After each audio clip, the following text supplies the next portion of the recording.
Trojan Felly, what's up, man? USCJ here. It's the top of the morning. Listen, I hope everybody is getting ready to get up, get out, and make some things happen this morning. Listen, we got to talk about the Xavier Griffin situation. And look, should USC change their policy and this new policy that they're implementing as it relates to recruits taking trips?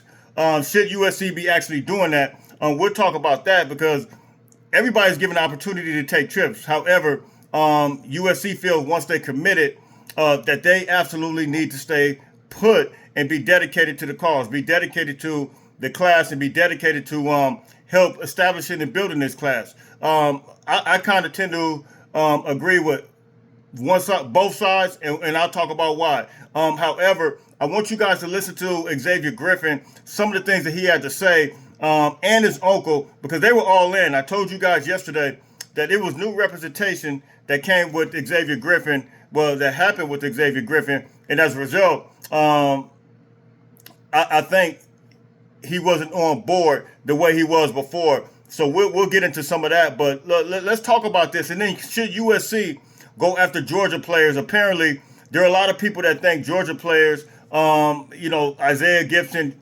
Justice Terry, those guys don't stick the way that some of the other Georgia players stick before. So let's talk about that. We'll get into that real quick. But this is something seriously needs to talk about, and I want you guys to take a listen to something real quick. Let's go.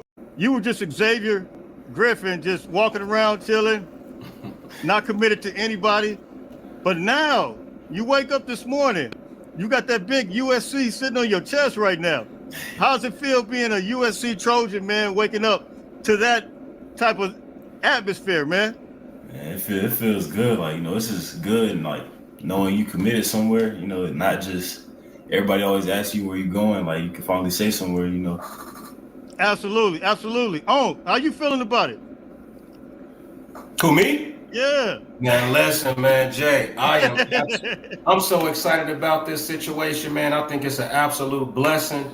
From the research and what I know and how USC is, I think it's really nothing but a match made in heaven. So I couldn't be happy. And listen, as y'all can see in the background, I mean, I love LA. I got LA tattooed on my body, So Hey, personal for me, Hey, listen, I don't think a lot of people realize this, man. Like, all right, so you guys heard it for yourself, man. Xavier Griffin and his uncle, both of them were very much in tune with USC, with what USC was about. You guys saw that his uncle, he's a USC lover, man. I mean, me and him had an opportunity to have plenty of conversations as it relates to USC, the importance of the coaching staff. And so I think once that representation changed, and from what I've heard, he was let go or whatever, and I don't know what's behind that part of it, but I know that once other representation got involved, then the visitations and all these other things got involved. You guys heard his uncle. It's pretty much shut down. It pretty much stopped. But like I said, things happen. Now that turns us to the attention. USC now has a policy in play with the 5-star guy. Should that be in place? I kind of feel like two things. Now, there was something that Brandon Lockhart that he put up yesterday on the internet, which talked about his parents being married and how they were committed to one another.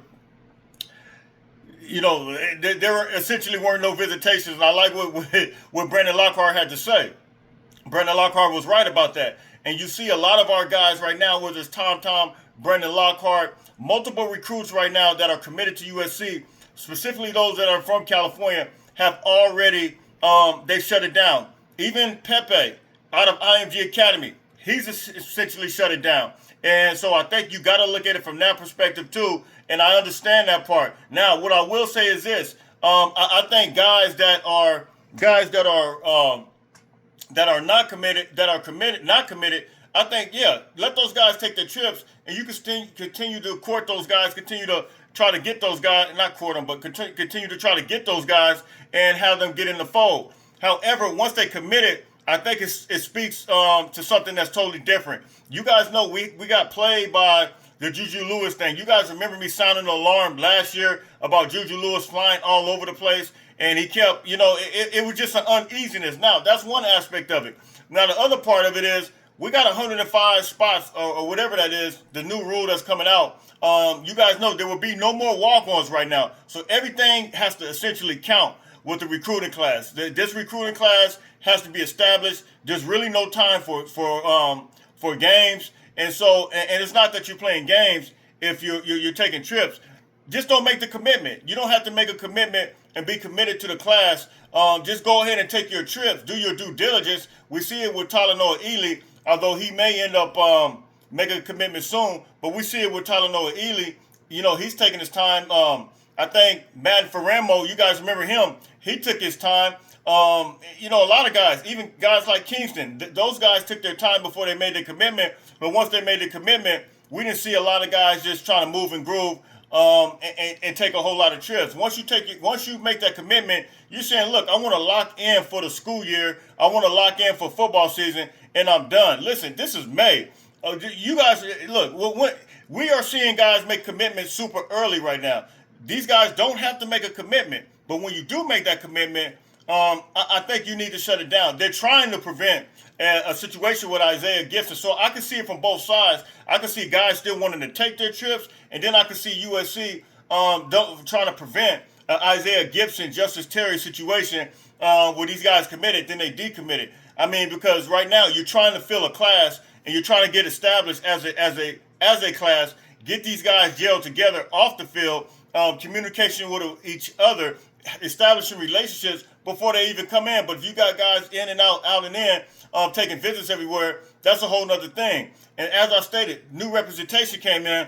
I think everything changed with that. So we'll see what happens, man. Is Xavier Griffin out for good? Who knows? But you know, I'm hearing like Alabama or whatever. We'll see what happens. He's from the state of Georgia. Now, should USC be going after Georgia players? Absolutely. But I saw on Twitter yesterday that everybody was having a fallout about Georgia players being the first ones to decommit. Listen, do you guys forget? And I'm not even talking to you guys in particular. I'm talking to guys that are all on Twitter who just making these unbelievable comments. And by the way, when you make these comments, I want you guys to understand that recruits' parents see these things. Twitter goes viral. You got to use your head when you're making these crazy statements about recruits. Cameron Fountain, he's from the state of Georgia. Walter Matthews is from the state of Georgia. Garrison Madden is from the state of Georgia. I think we need to use wisdom in the comments. Parents read the comments, and I think for people to continue to put these things out there, it's not using your head. I mean, we still recruiting. We still got players that are on our team that are from the state of Georgia, and it really kind of make me upset because it's like people are not using wisdom when they make comments about certain things, and it makes absolutely no sense.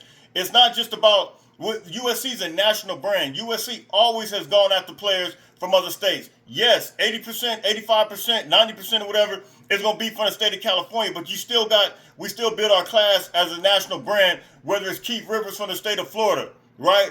Whether it's Dwayne Jarrett from the state of New Jersey. You know, multiple guys that USC has had in the past has been from different states. And I think we really got to keep that in mind. Yes, we are a California team. Yes, we're going to recruit California first. But then we always have other players from other states. Woody Marks is from the state of Georgia, by the way, too. And I think we just got to use wisdom, how we approach everything, and wisdom when we make comments all on social media where parents of our current players can see those things. It is not smart. So hit me in the comments, man. You guys tell me what you think.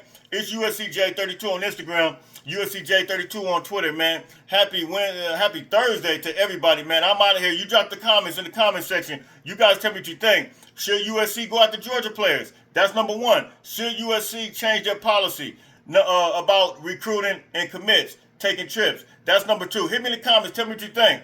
Fight on.